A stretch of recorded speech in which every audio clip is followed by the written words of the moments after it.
This is an extract from Scott Gilmore's second novel, Anna's Awakening. Anna's Awakening is available from Amazon on Kindle and paperback. Get your copy today. When breakfast was cooked, Iris and Kyle sat at the table.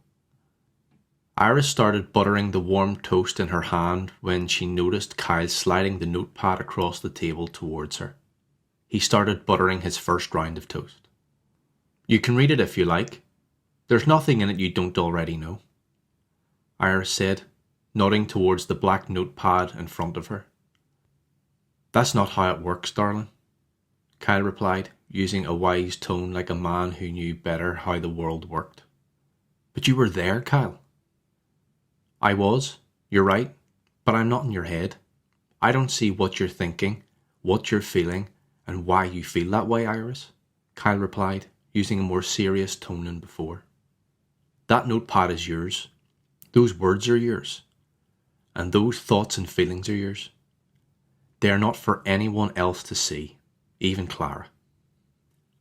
The mention of Clara's name in such a context confused Iris slightly. As far as she had been told, Clara was someone she could absolutely trust.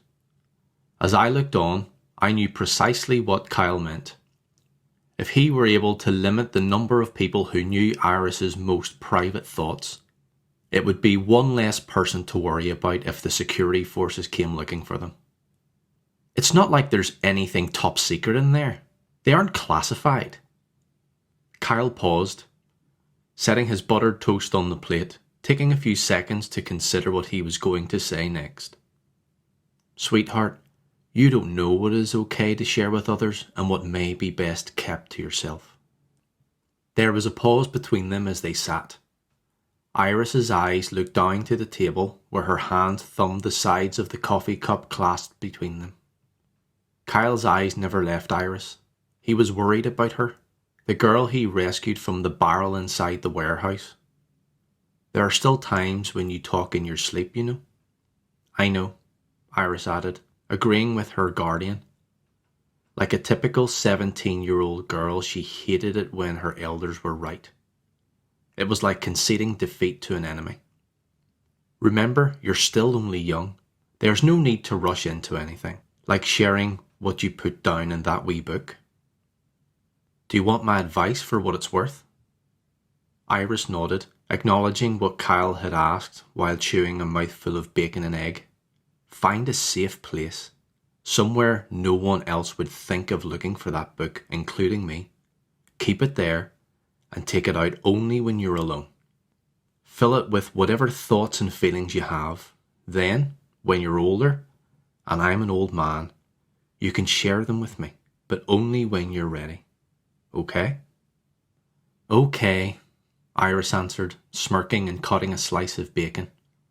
"There's only one problem with that plan, Kyle." Kyle looked up, toast half bitten and hanging from his mouth, shocked at the possibility that this 17-year-old girl had poked a hole in his seemingly foolproof plan. "You already are an old man," Iris said, jesting with Kyle. Kyle laughed, biting off his mouthful of toast and chewing it between guffaws. He loved the fact that his gentle, teasing form of humour was rubbing off on his little apprentice. "You're not wrong there, darling. The body may be old, but up here," Kyle tapped the side of his forehead with the crust of his toast, "I'm as sharp as ever." Iris looked fondly at Kyle. "I know." Iris's voice spoke softly, showing gratitude and love that she imagined she would have had for a father. Kyle adored her. She knew that. It was palpable. "You'll always have my back." Kyle smiled slightly and nodded. "Right to the wall, sweetheart. Right to the wall." Kyle's words were dead in tone. They didn't unsettle Iris at all. Instead, they reassured her. They made Iris see that this man was dangerous to everyone and anyone apart from her and Raymond. She knew that Kyle truly was her guardian, and, if called upon, he would fight for her until his last breath. Iris and Kyle continued with their breakfast quietly, savouring the flavour of the food but, more importantly, relishing the time they were spending in each other's company. Kyle looked up through his brow. Being careful not to attract Iris's attention, he still felt the bubbling of anger within him. How could they? He thought to himself, watching this girl stroke strands of hair behind her ear. As the guardian of the tablet computer he took from me at the safe house, Kyle took it upon himself to read every file, some more than once. When Kyle suggested that Iris hide the notepad somewhere, he knew exactly why. Iris may have been joking about her words not being top secret, but Kyle knew how the naive words of a 17-year-old girl could be golden in the eyes of the wrong person. This is an extract from Scott Gilmore's second novel, Anna's Awakening. Anna's Awakening is available from Amazon on Kindle and paperback. Get your copy today.